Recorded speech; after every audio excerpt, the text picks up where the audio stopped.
Innovation is about doing new things, or old things, in new ways. And innovation is everywhere, even where you'd least expect it.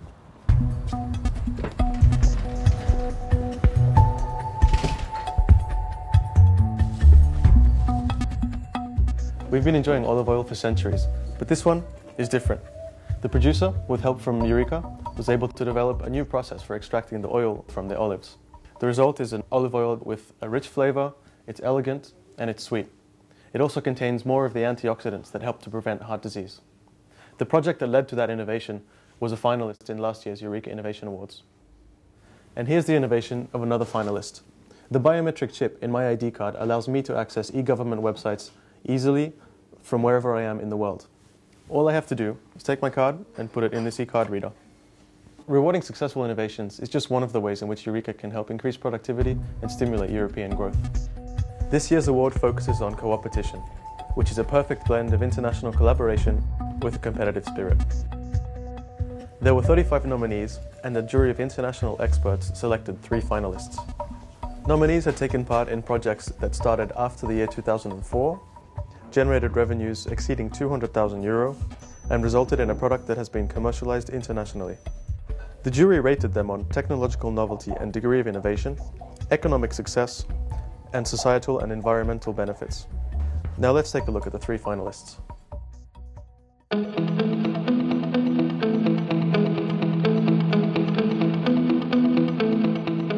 We have the challenge that our clients are much more demanding nowadays and will be even more demanding in the next years concerning the internet traffic.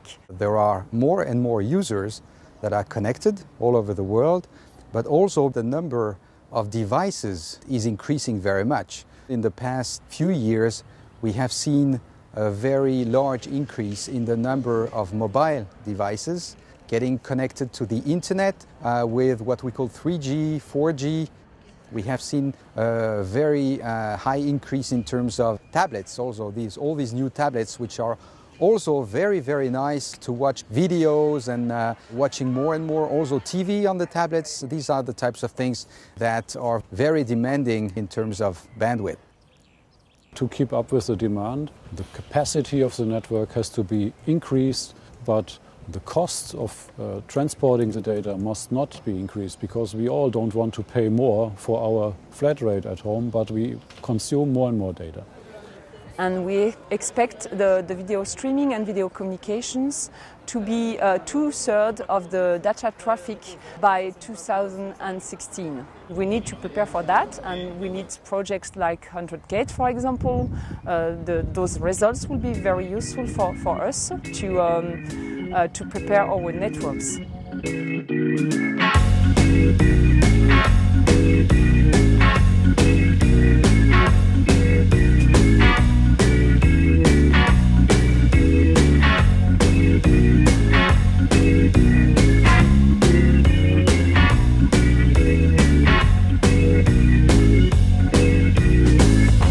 In fact, 100 Get is working to increase the capacity of the core of the network, which is a little bit like the heart pumping the blood all over the body. You have to start with the core of the network, increase the capacity, and then the blood can go until the capillaries, and the capillaries are somewhat like the internet users that can then benefit from what has been done in the heart of the network. You cannot just put new fibers to the ground, because every installation of a long-haul fiber is an extremely expensive exercise. So the key is to squeeze more and more data into one fiber so that each and every time slot you can transport more content. With the 100 Get project, we did it. That means we increased the capacity of our network, of our fibers, by a factor of 10 already. With that capacity, you can transmit 2 DVDs in 1 second. In order to increase the capacity of the network, you can either build new highways, which is of course most expensive, or you can build more lanes on the same highway, which translates into more wavelength channels. You cannot increase the speed of the cars on the highway because we are already traveling at light speed in the network. but you can put the cars closer together. That's what we did in the past, moving from 2.5 gigabit to 10 gigabit and 40 gigabit per second. Now at 100 gigabit we are already very close with each car. So what we do now is place more people in each car. Within Alcatel-Lucent, we are convinced that the only way to face such technical challenges was open innovation through collaborative projects. So we decided to take the lead of this 100 Get initiative and to put all the competitors together. These types of projects are possible today only within the EUREKA framework and within Celtic Plus. I don't know of any other R&D program that could allow that type of project to be built up from the bottom up, taking into account the interest of the industry, the interest of the SMEs, the interest of the research organization, and of course all the public authorities which are supporting this project. So this project lasted 3 years, and now, 5 years after the starting point of this research, we are deploying the 100 Get in North America, in Europe, in Asia.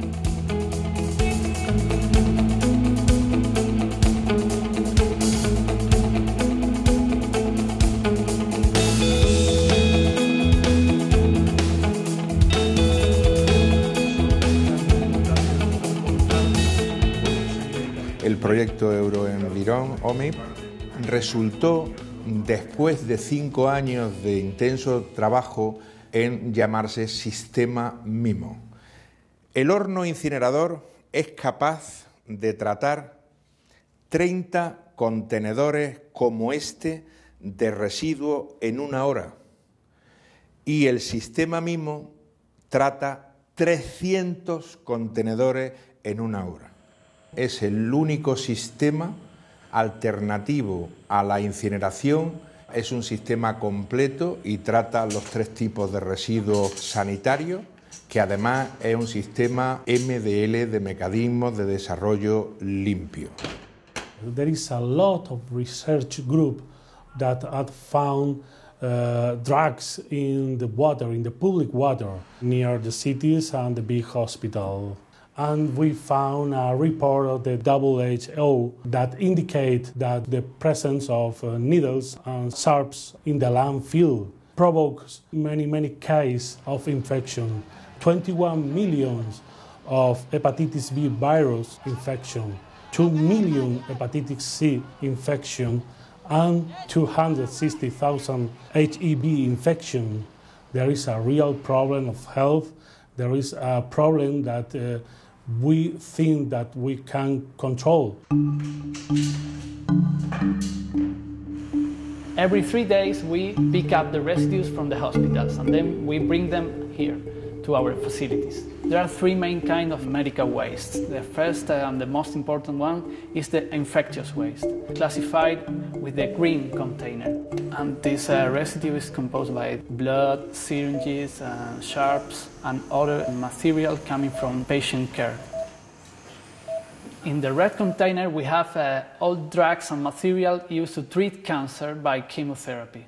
And we have here the white container for all the rest of drugs used or expired. So these are the 3 main kinds of waste that we manage. So we have, first of all, a physical process. We shred and mill the residue to a very little particle size. Then we have the second step, that is a chemical oxidation. We kill all viruses, bacteria and fungi, and we destroy all the dangerous molecules.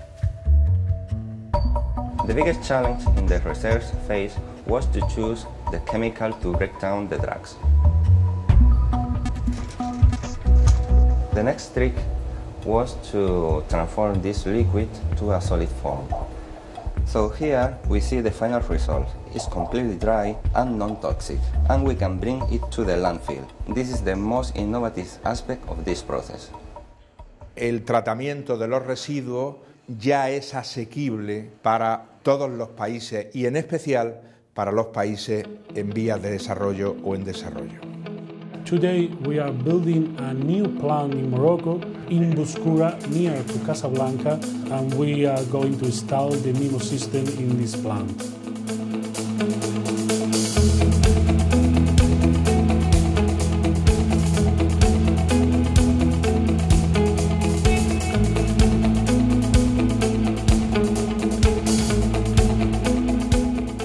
Alien Bot allows you to see where you're vulnerable, who is attacking you, what are they targeting on your network, and it can also give you step-by-step instructions on how to respond to this attack.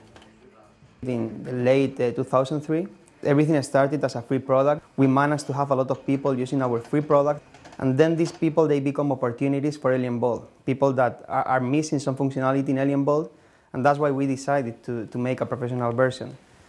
So the yellow color in this map is representing those countries where we've seen in the past people installing and using our product. And we have commercial customers using our commercial product in more than 75 countries around the world. Nowadays, this evolution of the threat in number, for instance, and also, of course, in the sophistication of these threats, make the need for a new level of protection.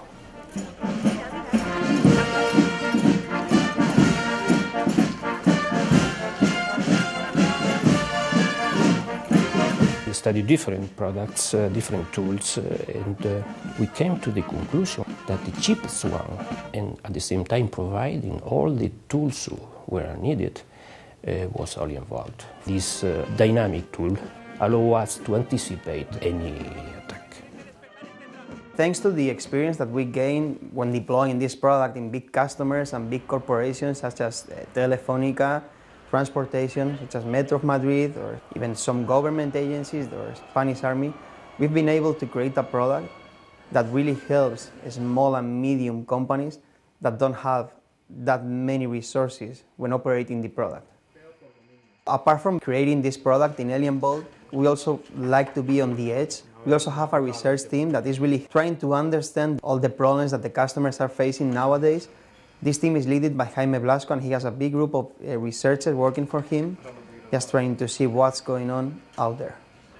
It ranges from corporates that are trying to obtain information from other companies, and also governments that are developing new cyber espionage capabilities and are sponsoring hackers and obtain confidential data and intellectual property from them.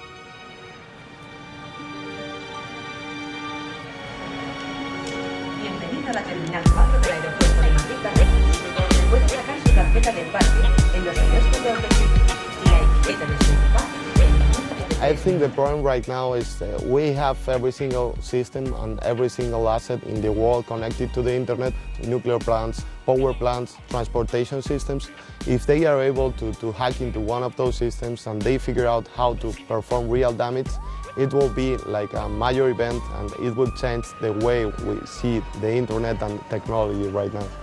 If you don't invest the money in all cyber space tools that is needed, then I'm convinced that it's going to cost you much more money than do it the other way around. What I'm worried about is that the army and the entire society nowadays is very dependent on these new technologies, and it's this dependence that makes us in danger in some way. So it's not only about these big threats, but you as a citizen, you are facing a lot of privacy and security concerns. Your new television that is also connected to the internet, you have to know that an attacker can actually hack into your television. They can just activate the camera in the television and actually watch what are you doing at home. Your new car will be connected to the internet, but someone could actually take control of your car and operate it remotely. Technology is evolving very fast, and we are not used to secure all the technology that we are releasing. You probably know if you are looking for something on the internet, that information is safe somewhere.